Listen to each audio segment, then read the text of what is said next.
తిరుపతిలో టీడీపీ నాయకులు పోలీసులు కలిసి ఒక డబుల్ యాక్షన్ సినిమా చూపిస్తూ ఉన్నారు.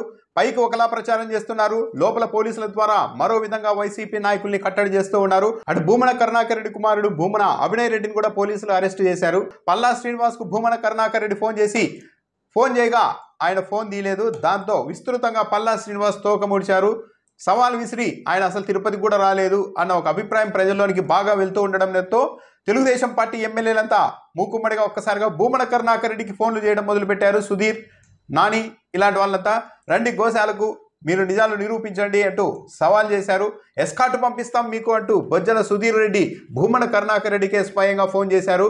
మీరు కానీ పోలీసులు మాత్రం ఒక 5గురికి మించి ఎక్కువ రావడానికి వీలు లేదు అంటూ కండిషన్లు పెట్టారు. చివరకు భూమన కరుణాకర్ రెడ్డి అందుకు కూడా అంగీకరించారు. ఎస్, మేము 5 మంది వస్తాం పదండి అని.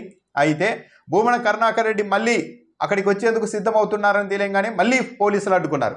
ఒకవేవేమో టీడీపీ ఎమ్మెల్యేలు భూమన కరుణాకర్ రెడ్డికి ఫోన్ చేస్తూ రండి తేల్చుకుందాం అన్నట్టుగా ఒక సవాల్ చేయడం, అంటే మొత్తం తెలుగుదేశం పార్టీ అప్పర్ హ్యాండ్లో ఉంది, గోశాలలో ఎలాంటి ఇబ్బందులు లేవు, అందుకే రండి అని వీళ్ళు ముందే వెళ్ళి సవాల్ చేస్తున్నారన్న ఒక అభిప్రాయాన్ని పంపించేందుకు ప్రయత్నిస్తూ at the same time Bhumana Karunakar Reddy బయటికి రాగానే పోలీసులు దాదాపు 100 మంది పోలీసులు భూమన కరుణాకర్ రెడ్డి ఇంటి చుట్టూ ఉన్నారు. ఆయన్ని మాత్రం బయటికి రానియకుండా అడ్డుకున్నారు, ఏ వైసీపీ కార్యకర్తని నాయకుడిని. అయితే 5 మంది మాత్రమే వైసీపీ తరఫున భూమన కరుణాకర్ రెడ్డి వెంట రావాలని పోలీసులు చెప్తూ ఉంటే తెలుగుదేశం పార్టీ నాయకులు, ఎమ్మెల్యేలు, మాజీ ఎమ్మెల్యేలు, పెద్ద ఎత్తున కార్యకర్తలంతా ఆ గోశాల వద్ద ఉన్నారు. తెలుగుదేశం పార్టీ తన అధికారిక ట్విట్టర్ ఖాతాలో కూడా ఒక ఫోటో పెట్టింది. ఆ ఫోటోలోనే చాలామంది కనిపిస్తూ ఉన్నారు. తెలుగుదేశం పార్టీ నాయకులేమో మూకుమ్మడిగా ఎమ్మెల్యేలు, మాజీ ఎమ్మెల్యేలు, స్థానిక నాయకులు, కార్యకర్తలు అంతా పెద్ద ఎత్తున అక్కడికి వెళ్ళిపోయారు. పోలీసులు ఎక్కడా కూడా వాళ్ళకి అభ్యంతరం చెప్పలేదు, ఇంతమంది ఎందుకు వచ్చారు అని. కానీ భూమన కరుణాకర్ రెడ్డి బయలుదేరేందుకు ప్రయత్నించిన ప్రతిసారి మాత్రం పోలీసులతో అడ్డుకుంటున్నారు. ఒకవైపు తెలుగుదేశం పార్టీ నాయకులు రండి అని ఫోన్ చేయడం, మేము వస్తామనగానే మళ్ళీ పోలీసులతో అడ్డుకోవడం, ఇదే చేస్తున్నారు. అయితే వైఎస్ఆర్ కాంగ్రెస్ పార్టీ తిరుపతి ఎంపీ గురుమూర్తి పోలీసుల ఆంక్షల్ని తప్పించుకొని గోశాల వద్దకు వెళ్ళారు. దాంతో తెలుగుదేశం పార్టీ నాయకులు, జనసేన పార్టీ నాయకులంతా గురుమూర్తికి చుట్టుముట్టి ఆయనతో వాగ్వాదానికి దిగారు. సుధీర్ రెడ్డి అయితే నువ్వు అంటూ ఎంపీ మీదకు వెళ్ళిపోయారు. నువ్వెలా వచ్చావు పోలీసులు అడ్డుకుంటే అంటూ ఆయన్ని ప్రశ్నించే ప్రయత్నం చేశారు. నేను ఫోకస్ మొత్తం భూమన కరుణాకర్ రెడ్డి మీద పెట్టారు. దాంతో తాను పక్క నుంచి వచ్చేసాను. మేము చెప్తున్నది ఏంటంటే మీరు పోలీసులకు చెప్పండి, భూమన కరుణాకర్ రెడ్డి గారిని అక్కడ అడ్డుకుంటున్నారు, ఆయన వచ్చేలాగా చెప్పండి, వస్తారు, మీ సవాల్ని స్వీకరించేందుకు ఆయన ఇప్పటికీ సిద్ధంగా ఉన్నారు. మీరేమో ఇక్కడ రండి అని ఫోన్లు చేస్తున్నారు, రమ్మని సవాళ్ళు చేస్తున్నారు, అక్కడ పోలీసులతో మాత్రం భూమన కరుణాకర్ రెడ్డి గారిని బయటకు రాకుండా అడ్డుకుంటున్నారు. ముందు పోలీసులకు చెప్పండి, భూమన కరుణాకర్ రెడ్డి ఇక్కడికి వచ్చేందుకు సిద్ధంగా ఉన్నారంటూ గురుమూర్తి తిరిగి వాళ్ళకు గట్టిగా కౌంటర్ ఇచ్చే ప్రయత్నం చేశారు.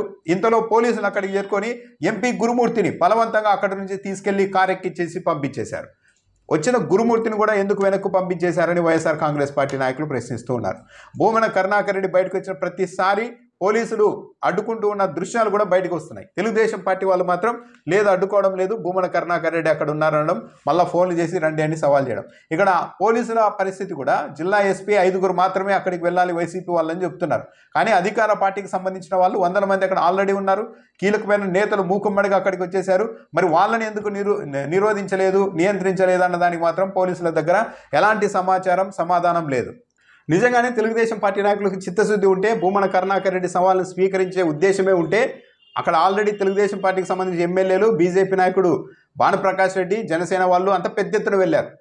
భూమన కరుణాకర్ రెడ్డి ఎస్ పోలీసులు చెప్పినట్టుగానే 5 మందితోనే నేను వస్తాను, ఈ పోలీసులు అడ్డుకోకుండా పోలీసుల ఎస్కాట్ ఇవ్వమని అడుగుతుంటే మాత్రం ఆ పని చేయడం లేదు. అంటే తెలుగుదేశం పార్టీ నాయకులు రాజకీయంగా తమదే పైచేయి ఉండాలన్నట్టుగా మేము ఫోన్లు చేశాం, భూమన కరుణాకర్ రెడ్డి రాలేదు అని ఒకవైపు ప్రచారం చేస్తూ మరోవైపు పోలీసుల ద్వారా ఆయన్ని బయటకు రాకుండా కట్టడి చేస్తూ ఉన్నారు. పోలీసుల ఆంక్షల్ని దాటుకొని అంటే భూమన కరుణాకర్ రెడ్డిని మాత్రమే ఫోకస్డ్గా ఆయన ఒక్కరిని బయటకు రానివ్వకుండా పోలీసులు పెద్ద ఎత్తున ఫోకస్ పెట్టారు. ఈ నేపథ్యంలోనే ఎంపీ గురుమూర్తి, ఆయన కుమారుడు భూమన కరుణాకర్ రెడ్డి కుమారుడు భూమన అభినయ్ రెడ్డి ఇద్దరు అక్కడి నుండి తప్పించుకొని గోశాల వద్దకు వచ్చారు. అయితే అక్కడ భూమన అభినయ్ రెడ్డిని లోపలికి పోనీయకుండా పోలీసులు అడ్డుకున్నారు. మీరే సవాల్ చేశారు, మీరే పిలిచారు, తక్కువ మంది రావాలన్నారు, ఒక్కనే వచ్చాము, అయినా ఎందుకు మీరు లోపలికి అలౌ చేయడం లేదు అంటూ భూమన అభినయ్ రెడ్డి ప్రశ్నించారు. మీడియాతో మాట్లాడుతూ ఉన్న సమయంలోనే పోలీసులు వచ్చి ఆయన్ని బలవంతంగా అక్కడి నుంచి ఎత్తుకెళ్ళిపోయారు, అరెస్ట్ చేసి తీసుకెళ్ళిపోయారు. ఇక్కడ ఓవరాల్గా గమనించాల్సింది ఏంటి అంటే ఆవులు చనిపోయాయి, నేను నిరూపిస్తానని భూమన కరుణాకర్ రెడ్డి అంటున్నారు. 100కు పైగా చనిపోయాయని ఆయన మాట. 70% లేగదూడలే చనిపోయాయని కూడా ఆయన చెప్తూ ఉన్నారు. ఈవో ఏమో 43 చనిపోయాయని చెప్తున్నారు. అంటే ఆవులు చనిపోయాయి అన్నదైతే చాలా క్లియర్గా అర్థమవుతుంది. దాంతోపాటు ఆ ఫోటోల్లో కూడా తొలి రోజు మార్ఫింగ్ అన్నారు, తర్వాత ఈవో మాట్లాడడం లేదు. ఆ ఫోటోలన్నీ ఒరిజినల్ ఫోటోలు, నేను నిరూపిస్తా అని భూమన కరుణాకర్ రెడ్డి చెప్తున్నారు. అంటే భూమన కరుణాకర్ రెడ్డి లేవనెత్తుతున్న ప్రశ్నలకు సూటిగా సమాధానం చెప్పకుండా తెలుగుదేశం పార్టీ, జనసేన పార్టీ నాయకులు ఇలా ఏదో దీన్ని ఒక పొలిటికల్ గేమ్ లాగా, ఏదో సవాల్ ప్రతి సవాల్ అన్నట్టుగా మార్చే ప్రయత్నం చేస్తున్నారు. సరే, ఆ సవాల్కైనా నిలబడుతున్నారంటే పల్లా శ్రీనివాస్ ఫోన్ తీయడం లేదు. టీడీపీ నాయకులేమో ఫోన్లు చేస్తున్నారు, రండి భూమన గారు అని. అంటే పల్లా శ్రీనివాస్ తోకముడిచారని ఈ వార్తలు వస్తున్న నేపథ్యంలో దానికి కౌంటర్గా భూమన కరుణాకర్ రెడ్డి వెనక్కు తగ్గారని నాకు ఇంప్రెషన్ కలిగించేందుకు వీళ్ళు ఫోన్లు చేయడం. ఆయన ఎస్కార్ట్ పంపించండి, ఇప్పుడే వస్తాను, పోలీసులు అడ్డుకోకపోతే మేము వస్తాము, 5 మందే వస్తామని చెప్పినా సరే మళ్ళా వెంటనే ఆయన ఇంటి దగ్గర 100 మంది పోలీసులు అడ్డుకోవడం.